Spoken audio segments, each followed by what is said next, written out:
निराश न होना, कमज़ोर तेरा वक्त है।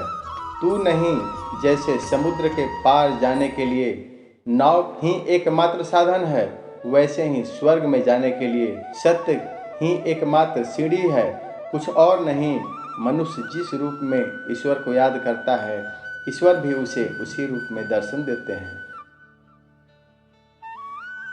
खुद को जीवन के योग्य बनाना ही सफलता और सुख का एकमात्र मार्ग है। जिस प्रकार मनुष्य पुराने कपड़ों को त्याग कर नए कपड़े धारण करता है, उसी प्रकार आत्मा पुराने तथा व्यर्थ के शरीर को त्याग कर नया भौतिक शरीर धारण करता है। जो मनुष्य अपने कर्म फल प्रति निश्चित है और जो अपने कर्तव्य का पालन करता है, वही असली योगी है। मनुष्य अपने विचारों से ऊंचाइयों में भी हो सकता है और खुद को गिरा भी सकता है, क्योंकि हर व्यक्ति खुद का मित्र भी होता है और शत्रु भी। न तो यह शरीर तुम्हारा है और न ही तुम इस शरीर के मालिक हो। यह शरीर 5 तत्वों से बना है: आग, जल, वायु, पृथ्वी और आकाश। एक दिन यह शरीर इन्हीं 5 तत्वों में विलीन हो जाएगा। वह व्यक्ति जो अपनी मृत्यु के समय मुझे याद करते हुए अपना शरीर त्यागता है, वह मेरे धाम को प्राप्त होता है। और इसमें कोई संशय नहीं है। किसी का अच्छा ना कर सको तो बुरा भी मत करना। चुप रहने से बड़ा कोई जवाब नहीं और माफ़ कर देने से बड़ी कोई सज़ा नहीं।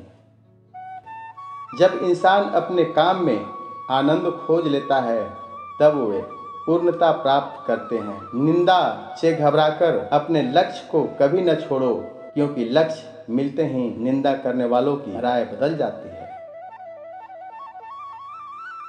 हमेशा संदेह करने से खुद का ही नुकसान होता है।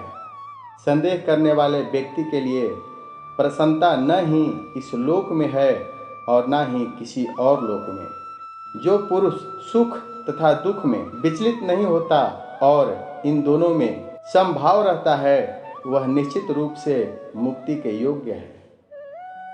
जिंदगी में हम कितने सही हैं, कितने गलत हैं, यह केवल 2 लोग जानते हैं, एक परमात्मा और दूसरी हमारी अंतरात्मा।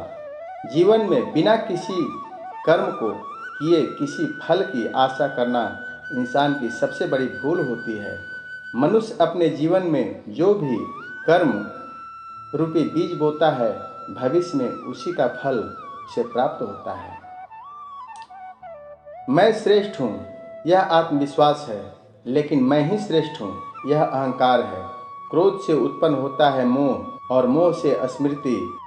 स्मृति के भ्रमित होने पर बुद्धि का नाश होता है और बुद्धि के नाश होने से वह मनुष्य नष्ट हो जाता है।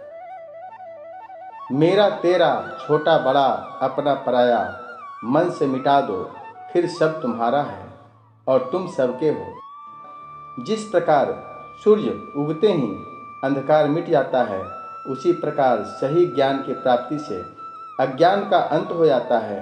तुम इस धरती पर मेहमान हो, मालिक नहीं, इसीलिए अहंकार छोड़ दो। अकेले रहना तुम्हें यह भी सिखलाता है कि वास्तव में तुम्हारे पास स्वयं के अलावा और कुछ भी नहीं।